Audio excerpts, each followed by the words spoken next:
Watch, Filipina gets standing ovation in X Factor UK. Her final song will blow you away. Recently, another Pinay talent has been recognized all over the world. Paredes, a Filipina from Malaybalay, Bukidnon, has previously wowed the judges of the X Factor UK with her rendition of One Sweet Day by Mariah Carey with Hough and Lascel. Having been inspired by the success of Fourth Impact, a Filipina girl group who made it big international because of the same show, Paredes gave it all when she performed Whiney Houston's I Have Nothing as her final performance. She wowed not just the judges but also the audience, who gave her a standing ovation. The other contestants were also amazed of her rendition of the song. "I know why you left the Philippines, because your voice is way too big for the Philippines alone, it's meant for the entire world to hear," said Nicole Scherzinger, one of the judges. Simon Cowell praised her performance as well and said, "Is it the most original thing we've ever heard? No. Is it exciting? Yes. Should you be in a chair? Yes." Despite issues with her visa that recently floated, she cleared that she is still part of the show. Invite you to watch the video. Breaking news: Cullen Sabrina M dropped name of drug clients from showbiz. The former star, Sabrina M, has been cooperative with the police officials as she identified showbiz celebrities who had been her clients for illegal drugs. Sabrina M, also known as Karen Solars Palasagui, was arrested in a by-bus drug operation conducted by the Quezon City Police Department, QCPD, last Sunday at 11:45 p.m. with two companions identified as Erwin Suba San Martin and Edmond Locsin Coloma at a residence in Pasong Tamo, Quezon City.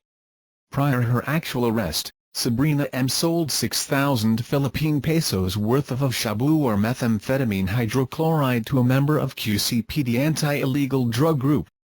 Quezon City Police District, QCPD, Director Senior Supt. Guillermo Eliezer, said that Sabrina M's arrest is a proof that Duterte's war against drug has no exception. It can be recalled that the former starlet is the first celebrity to be subjected under the new administration's campaign against illegal drug. Her arrest should serve as an eye-opener to everybody that our campaign against illegal drugs is regardless of one's social status in life, Eliezer said in a press conference on Monday. The QCPD director said that Sabrina M already committed that she will identify her clients and her supplier of illegal drugs.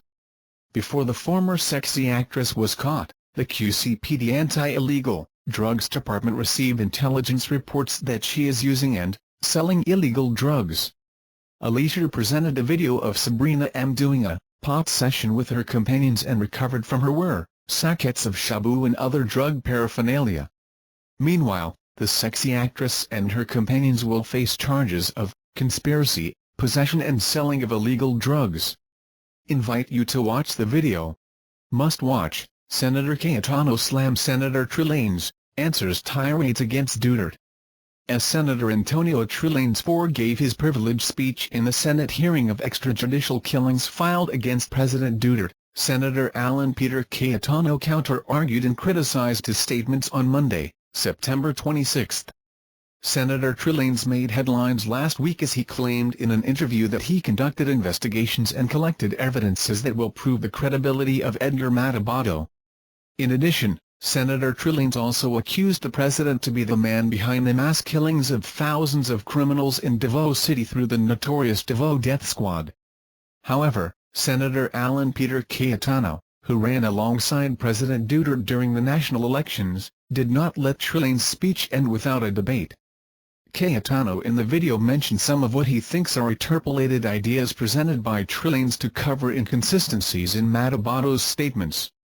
The debate, which lasted for more than 30 minutes, showed how Cayetano confidently denigrated Trillanes' findings from his investigations. Meanwhile, the Senate hearing regarding the extrajudicial killings will still resume following the decision of the Senate last week to invite policemen who were accused by Matabato as his colleagues in the Davao Death Squad. Invite you to watch the video. Gordon opposed Trillanes in Senate hearing, blocks privileged speech. Senator Richard Gordon opposed the referral of Senator Antonio Trillanes for his privileged speech last Monday to the Blue Ribbon Committee, on which he chairs. Gordon, the current chair of the Senate Justice Committee, told Trillanes for defending Edgar Matabato and using harsh words against Duterte. "I believe it is a slur to the committee because we've tried to be very, very fair. I find it very distasteful that he was talking for the witness. The witness is the best witness. You cannot supplant a witness with your own observations," he said. "Harsh words such as mass murderer is uncalled for. That is reserved for Hitler.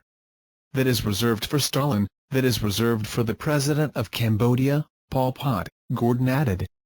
Trillanes sought an investigation on the alleged direct involvement of Duterte on the extrajudicial killings in Davao City on his term as mayor.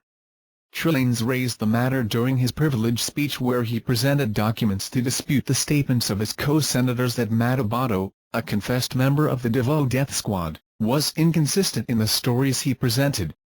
"We are faced with the very frightening prospect, that of having a mass murderer as president of the country," Trillanes said. "I am sure that, prior to this inquiry, all of us have heard rumors of the Davao death squad and that Duterte was somehow behind it. But we were able to look the other way because it was convenient for us to do so. All that has changed."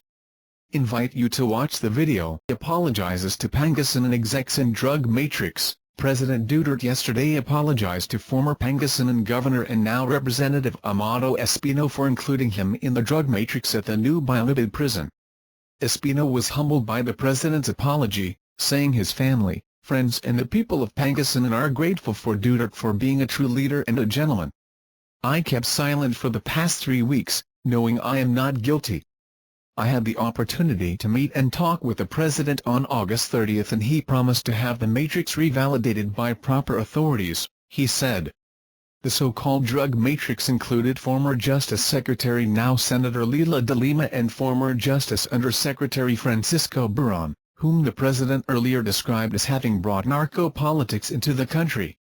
Meanwhile, the president ordered the confiscation of equipment and materials found in a mega shabu laboratory in Pampanga. He ordered the police, the local government and the Philippine Drug Enforcement Agency, PDEA, to either destroy or dispose of the equipment, or use these for industrial purposes. Headlines, Article Merc, Page Match, 1, Section Match, 1, Duterte said he takes full responsibility for the wrong inclusion of Espino, a Bistondo board member Raul Sison and dismissed Provincial Administrator Rafael Baron in the drug matrix. Baron is a brother of the former Justice Undersecretary. During the inspection of the drug laboratory yesterday, Duterte did not elaborate on the lapses that led to the inclusion of the 3 Pangasinan officials on the drug list. He ordered the PDEA to convert the Shabu laboratory into a rehabilitation center for drug users. "I take full responsibility for it no matter who among my men committed the blunder," he said, adding they must have been negligent in verifying the first report. So to Espino and Sison, K, and Baron, Yungapated, Huwag Young Undersecretary Dahil Sabat Talaga Yun, the brother, not the undersecretary who is really involved, "I would like to apologize to you publicly, and I would say now, I'm very sorry," Duterte said in a speech following the inspection of the drug laboratory. Duterte said Espino and Rafael Baron were involved in a separate black sand mining case now being heard by the Sanagan Bayan. The case, he said, has nothing to do with the illegal drug trade. Kung ang pag-usapan, if we talk about black sand mining, there's probable cause, but to stretch it further to involve them, pinag-aralan ko talaga ng ilang gabi ginaganganan ko hindi ko makita ang, I thought of it every night and I can't see the connection. It is not really very clear to me, Duterte said. Espino assured Duterte of his support for the anti-drug and peace and order campaign. He has my highest esteem for the courageous and bold statement of apology to clear my name, Rafi Baron and Raul Sison, he said. A Chinese national allegedly owned the Pampanga Shabu laboratory where 7 hydrogenerators and a chromatograph machine were recovered. Invite you to watch the video. Derek Rose, how my game will make Carmelo's team a winner. It's still Carmelo Anthony's team, Derek Rose says. He's just here to get Anthony winning again. Rose survived his first Knicks practice Tuesday, saying he feels like a rookie again. Last September's opening day of training camp in Chicago became a disaster when Taj Gibson elbowed Rose in the eye and he suffered an orbital fracture. "My job is to come here and help him win," Rose said of Anthony. "This is his team. In practice I'll push him and be on him when he's being lazy and vice versa. There's no bad blood. I'm just here to help him win. My job is to make his job easy," Rose added. "I'm not coming in for my stats. I don't care about my stats. As long as we win, I can sleep easy at night." Unless settled out of court, Rose's impending $21.5 million civil trial in a sexual assault case could stand in the way of a smooth transition as a Knick. The trial starts October 4 and could last a week. The Post reported Friday the police's open criminal investigation, launched a year ago, could escalate if found guilty in the civil suit. "Staying focused," Rose says, "is not an issue. That will be easy," Rose said. "I'm not saying that because I know how sensitive the topic and subject is. It's because I'm in the space I'm in now, only focused on basketball and my son.